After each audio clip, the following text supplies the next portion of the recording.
Well, the more things change, the more they stay the same. Welcome back to another travel news episode. I'm your host, Robert Witham. I scour the news for stories of interest to travelers and those who love the great outdoors, so you don't have to. Do you know that I'm on Patreon? You can join me there for as little as $1 a month for access to behind-the-scenes stories and photos, as well as early access to videos, news, and more. Visit patreon.com/Robert Witham if you'd like to learn more about that. Well, in a story that happened about 2 weeks ago, a woman visiting Custer State Park in South Dakota was tossed by a bison after approaching the cow and her calf. There was actually a similar incident last year at Custer State Park that I covered. So when someone sent me this story, I actually at first thought it might have been an old article about last year's incident because it sounded similar at first. I've been to Custer State Park, and photos are actually featured in one of the episodes of Meanderings Magazine, one of the early episodes there. Really cool place to visit, and there are a ton of bison there. Although you're not necessarily guaranteed to see them depending on where you're at and where they're at, but there are a lot of bison there, a very large herd. Well, according to park officials, the couple spotted a bison herd while walking back to their cabin from a wedding at the pavilion at the state park, and the woman decided to approach the herd. You already know this isn't going to end well, right? Park officials do not know if the woman unknowingly walked between the bison and his calf after approaching the herd, or if the bison was, she just approached them too closely for the bison's comfort. In any case, the bison charged the woman and knocked her to the ground.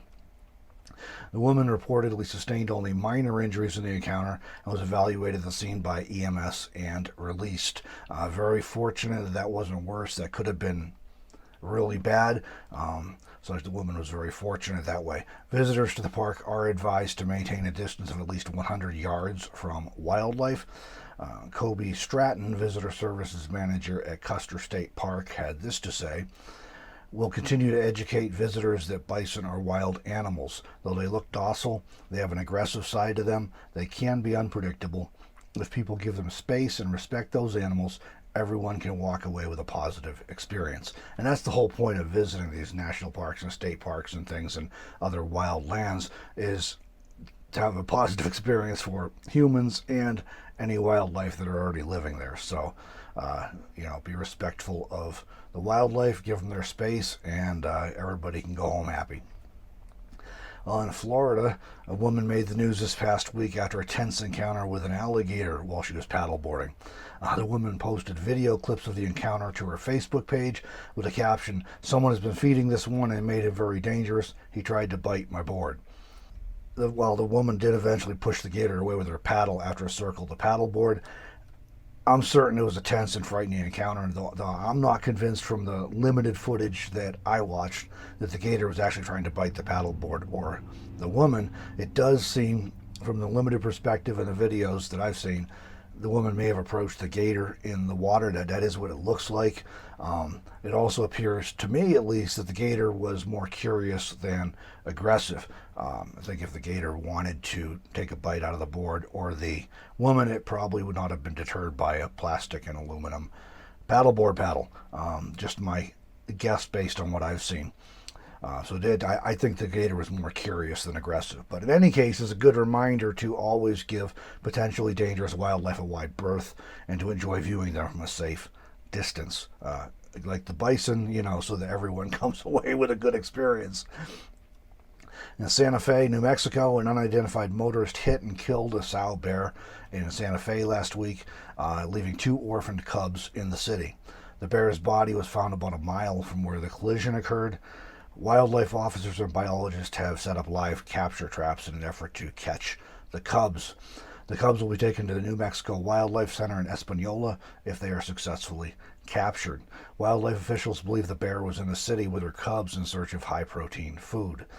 Drought conditions do not appear to be a factor in the bear choosing to forage for food in the city, according to wildlife officials, because there's plenty of natural forage available in that area around Santa Fe and Albuquerque at this time still this year. Wildlife officials do believe, however, this may be related to the increasing wildlife-urban interface areas that blur the boundaries between wilderness areas and cities. And we've talked in several recent videos about negative encounters between humans and moose, usually, frankly, involving humans not respecting wildlife. But that being said, my friend Sean, who lives in the Yukon, recently shared a tip about safety while driving in moose habitat. Sean writes, so one tip my elders and family have taught me about when you're driving at night and you notice your headlight beams seem to be getting shorter, there is a good chance that there is a moose standing on the road. Their fur absorbs the light, and if drivers don't notice that shortening of headlight beams, they will have a too close for comfort encounter with a moose.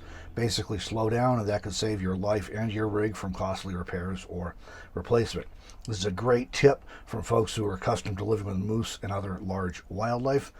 In retrospect, after I read that from Sean, I thought, boy, I experienced a similar thing several years ago at the Grand Canyon.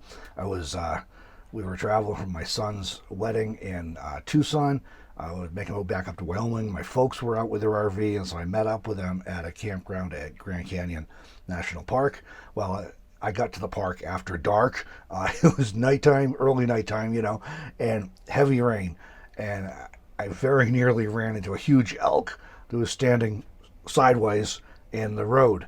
And that was kind of that sensation of, it kind of like got darker all of a sudden, and there it was. Well, moose tend to have even darker coats than elk, at least in the ones I've seen. So I can imagine this would be true, especially true for moose. So far, the moose I've seen have either been in the wilderness areas or off to the side of a road. They weren't actually in the road. With one exception, I did see one in the road up in Glacier National Park, but it was daylight when we were there, and we were able to, on a straightaway, so we were able to see it from a good distance. Unfortunately, I didn't have much of a camera back then, so I didn't have a very good photo from it. But anyway, the dark coats do tend to absorb light. Even if you see one on the side of the road, it's just like a shadow, man. They're hard to see at night, so I can definitely see that. Thanks for the tip, Sean, for sharing that.